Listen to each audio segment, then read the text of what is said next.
తెలంగాణ పురపాలక ఎన్నికల ప్రచార పర్వం ముగియడంతో క్షేత్రస్థాయిలో ప్రలోభాల జాతర మొదలైంది. ముఖ్యంగా రంగారెడ్డి జిల్లాలోని 6 మున్సిపాలిటీల్లో గెలుపు కోసం అభ్యర్థులు అడ్డదారులు తొక్కుతున్నారనే ప్రచారం జరుగుతోంది. ఓటర్లను ప్రసన్నం చేసుకునేందుకు నగదు, మద్యం మాత్రమే కాకుండా బంగారం, వెండి నాణ్యాలు వంటి సామాగ్రిని ఎరగా వేస్తున్నారు. రంగారెడ్డి జిల్లాలోని అభ్యర్థులు సుమారు 250 కోట్ల రూపాయల వరకు ఖర్చు చేస్తున్నట్లు అంచనా. ఎన్నికల సంఘం నిఘా పెంచినప్పటికీ కబ్జాదారులు, రియల్టర్లు బరిలో ఉండడంతో ధన ప్రవాహం అదుపు లేకుండా సాగుతోంది. సామాన్యులు రాజకీయాల్లోకి వచ్చే అవకాశం లేని రీతిలో ఈ నోట్ల వర్షం కురిపిస్తోంది.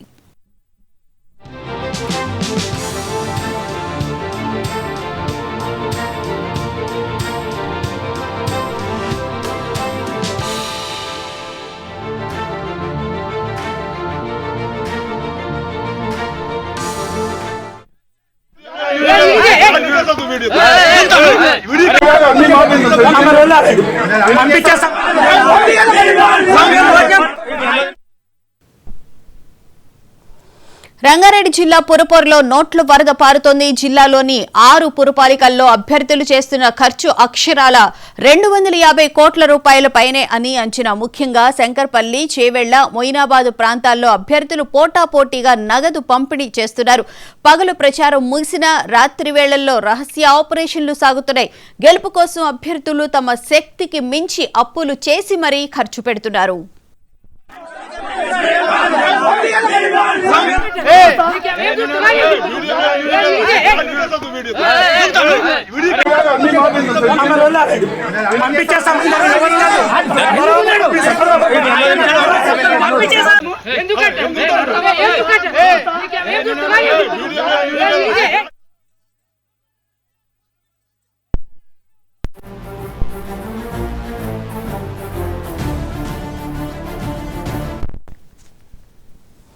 హైదరాబాద్ శివార్లలోని శంకర్పల్లి మున్సిపాలిటీలో ఎన్నికల ఖర్చు కళ్లు చెదిరేలా ఉంది.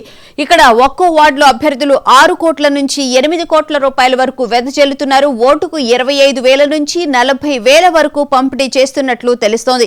చైర్మన్ పీఠంపై కన్నెవేసిన నేతలు తమ వార్డు అభ్యర్థులకు భారీగా నిధులు సమకూరుస్తున్నారు. ప్రత్యర్థి ఇచ్చేదానికి రెట్టింపు ఇస్తామంటూ ఓటర్లతో బేరసారాలు సాగిస్తున్నారు.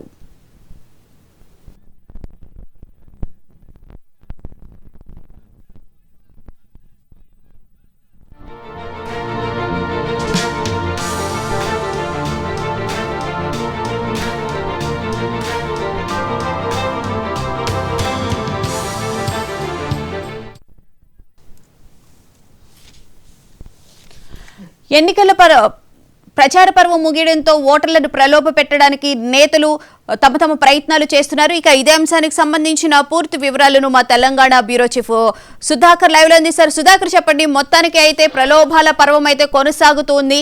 కోట్ల రూపాయల ఖర్చు ఈ మున్సిపల్ ఎన్నికల సందర్భంగా అభ్యర్థులు అయితే ఖర్చు పెడుతున్న నేపథ్యం కూడా చూస్తున్నాం. ఓవరాల్ గా ఏంటి అసలు? 116 మున్సిపాలిటీలు 7 కార్పొరేషన్లకి రేపు ఉదయం 7 గంటలకి పోలింగ్ జరగబోతుంది. ఆ పోటీలో చేసిన అభ్యర్థులందరూ కూడా గెలిపే లక్ష్యంగా ముందుకు పోతున్నారు. నిన్న మనం చూసాం 5 గంటలతో ప్రచారం ముగిసింది. ప్రచారం ముగిసిన వెంటనే ప్రలోభ పర్వానికి తెరలేపారు. ప్రలోభాలకు సంబంధించి ఓటర్లను ఏవైతే ఈజీగా ఆకర్షిస్తాయో అవి ఇచ్చి ఓటేయించుకునేందుకు అభ్యర్థులందరూ సన్నద్ధమవుతున్నారు. ఈ మున్సిపల్ కార్పొరేషన్ ఎన్నికలను రాజకీయ పార్టీలందరూ ప్రతిష్టాత్మకంగా తీసుకున్నారు కాబట్టి గెలిపే లక్ష్యంగా ముందుకు పోతుంది. అధికార కాంగ్రెస్ పార్టీ, అదేవిధంగా ప్రతిపక్షంలో ఉన్న బీఆర్ఎస్, కేంద్రంలో అధికారంలో ఉన్న భారతీయ జనతా పార్టీ, ఈ 3 పార్టీలు కూడా గెలవాలనే సంకల్పంతో ముందుకు పోతున్నాయి. 7 కార్పొరేషన్లు ఉన్నాయి. 7 కార్పొరేషన్లలో మెజార్టీ కార్పొరేషన్లు దక్కించుకోవాలని కాంగ్రెస్ పార్టీ చూస్తుంది. అదేవిధంగా కరీంనగర్, నిజామాబాద్ లాంటి కార్పొరేషన్లో ఎలాగైనా గెలవాలని భారతీయ జనతా పార్టీ చూస్తుంది. అదేవిధంగా బీఆర్ఎస్కు సంబంధించి మున్సిపాలిటీలపైన ఎక్కువ దృష్టి కేంద్రీకరించింది. మున్సిపాలిటీలో గెలవాలని భావిస్తుంది. అందుకు అనుగుణంగా నిన్న ప్రచారం ముగిసిన వెంటనే 5 గంటల తర్వాత నుంచి ఏది మందు, మద్యం, అదేవిధంగా డబ్బులు ఇవన్నీ పంపిణీ కార్యక్రమాన్ని ప్రారంభించారు. ముఖ్యంగా చూసినట్లయితే జిల్లాలలో వరంగల్ కావచ్చు, కరీంనగర్ కావచ్చు, లేదంటే ఖమ్మం, నల్గొండ, నిజామాబాద్, ఆదిలాబాద్ ఇలాంటి చోట ఓటుకు 1,500 నుంచి 2,000 ఇలా ఇచ్చుకుంటూ పోతే ముఖ్యంగా రంగారెడ్డి జిల్లా, అదేవిధంగా మెదక్ జిల్లా ఈ ప్రాంతాలలో ఓటుకు ధర ఎక్కువగా పలుకుతుంది.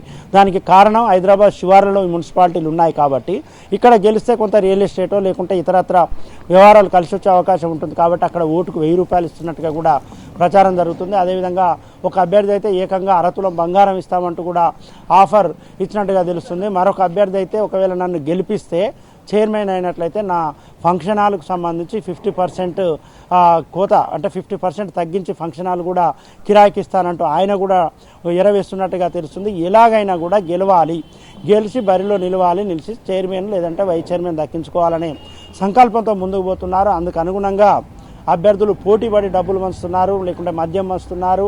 ఈ పంపకాల పర్వం అనేది రేపు పోలింగ్ ముగిసే వరకు కూడా జరుగుతుంది. ఎందుకంటే ఆయా డివిజన్లలో ఒక్కొక్క డివిజన్లో 800 ఓట్లు ఉండే అవకాశం ఉంటుంది, 1000 ఓట్లు ఉండే అవకాశం ఉంటుంది. పెద్ద మున్సిపాలిటీలు అయితే 2000, 2500 ఓట్లు కూడా ఉండే అవకాశం ఉంటుంది. కార్పొరేటర్ అయితే మాత్రం కార్పొరేషన్కి సంబంధించి 5000, 8000, 10,000 ఓట్లు ఉండే అవకాశం ఉంటుంది.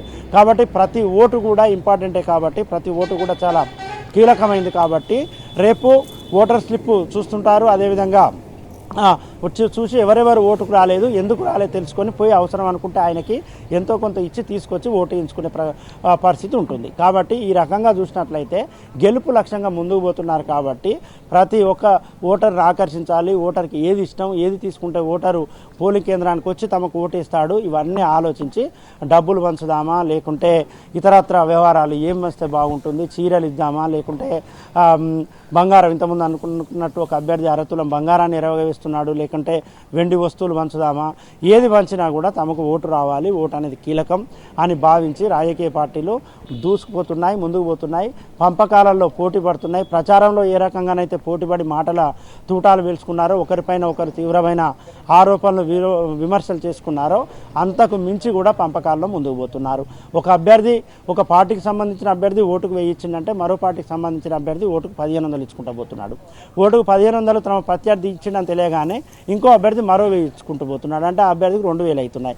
ఇలా పోటీపడి డబ్బుల పంపకాలు అయితే కొనసాగుతున్నాయి. రేపు పోలింగ్ పూర్తయ్యే వరకు కూడా పంపకాలు అనేది కొనసాగే అవకాశం ఉంటుంది. ఈ పంపకాలు అనేది ఏ స్థాయికి చేరుతున్నాయంటే ఓటుకు 10,000 అంటే మనం చూడవచ్చు కోట్లలో ఖర్చు పెడుతున్నారని చెప్పొచ్చు. ఎలాగైనా పదవి దక్కించుకోవాలనే సంకల్పం ఒకటి, గెలవాలనే పట్టుదల ఒకటి ఈ పంపకానికి మరింత ఊతమిస్తుందని మనం భావించాల్సి ఉంటుంది. బోనా అయితే ప్రధానంగా చూస్తే సుధాకర్ మీరు చెప్పినట్లు డబ్బు మద్యంతో పాటు ఈసారి బంగారాన్ని కూడా చూపించడం కూడా జరిగింది, బంగారం వెండి. దాంతోపాటు ఈరోజు మార్నింగ్ కూడా ఒక ఇష్యూ జరిగింది, మక్తల్లో బీజేపీకి సంబంధించిన ఒక వ్యక్తి చనిపోవడం కూడా జరిగింది. కేవలం అతని దగ్గర ₹1,00,000 మాత్రమే ఉన్నాయి, నేను డబ్బులు పంచలేదు అని చెప్పినప్పటికీ కూడా ఆయన్ని బెదిరించారు అనే విధంగా కూడా టాక్ వస్తుంది కదా సుధాకర్. ఉరేసుకొని ఆత్మహత్య చేసుకున్నాడు, పోటీలో ఉన్నాడు. ఆయన భారతీయ జనతా పార్టీ అభ్యర్థి, డబ్బులు లేవు, ఎన్నికల్లో పోటీ చేశాడు, స్వతంత్రంగా నేను డబ్బులు పంచను కాబట్టి నాకు ఓటేయాలనేది ఆయన అభ్యర్థన. కానీ ఇప్పుడున్న పరిస్థితులలో డబ్బులు పంచకుంటే ఓటేయడం అనేది అది ఇంపాసిబుల్. ఒకవేళ పోటీ చేసిన అభ్యర్థులు డబ్బులు పంచకుంటే ఆ వార్డులో ఉన్న ప్రజలే పోటీ చేసిన అభ్యర్థి ఇంటికి వెళ్ళి నాకెందుకు డబ్బులు డబ్బులు ఇవ్వకుంటే నేను ఓటు వేసేదే లేదు, డబ్బులు ఇస్తావా లేదా అంటే ధర్నాలు చేసిన సంఘటనలు కూడా మనం గతంలో జరిగిన ఎన్నికలలో చూసాము. ఉదాహరణకు జూబ్లీస్ ఎన్నికల్లో చూసినట్టయితే ఒక పార్టీ అభ్యర్థి డబ్బులు ఇచ్చి మరో పార్టీ అభ్యర్థి ఈ ప్రాంతంలో ఉన్న ఓట్లు మనకు పడవు కాబట్టి ఇక్కడ డబ్బులు ఇవ్వనని ఊరుకుంటే అక్కడ ఉన్న ప్రజలు అంటే ఓటర్లందరూ ఆ పార్టీ అభ్యర్థి ఇంటికి వెళ్ళి మేము ఎందుకు ఓటేయమని భావిస్తున్నాం, ఖచ్చితంగా మాకు డబ్బులు ఇవ్వాల్సిందని ధర్నా చేసిన కార్యక్రమం కూడా మనం చూసాం. కాబట్టి భారతీయ జనతా పార్టీ అభ్యర్థి పోటీ చేశాడు, నాకు స్వచ్ఛందంగా ఓట్లు వేయాలి, నేను డబ్బులు పంచను, ప్రలోభాలకు గురి చేయను, నా దగ్గర పంచడానికి డబ్బులు లేవు, కేవలం నా దగ్గర ₹1,00,000 ఉన్నాయంటే ఇప్పుడున్న సమాజంలో ఇప్పుడున్న పరిస్థితులలో ఓట్లు వేయకుండా డబ్బులు ఎవరు ఇయ్యరు. కాబట్టి అతనికి వేధింపులు ఎక్కువయ్యా, ఆ వేధింపులు మరి సొంత పార్టీ నుంచి ఎక్కువయ్యాయా, ప్రత్యర్థి పార్టీ నుంచి ఎక్కువయ్యాయా, డబ్బులు లేకుండా నీకు ఎవరు ఓటిస్తారని ఆయన వేధించారా బెదిరించారా తెలియదు. కానీ మొత్తానికైతే ఆయన ఉరి వేసుకొని ఆత్మహత్య చేసుకోవడం జరిగింది. ఇది ఒక దుర్ఘటనగా మనం చూడాల్సి ఉంటుంది, ఇది ఒక బాధాకరమైన విషయంగా మనం చూడాల్సి ఉంటుంది.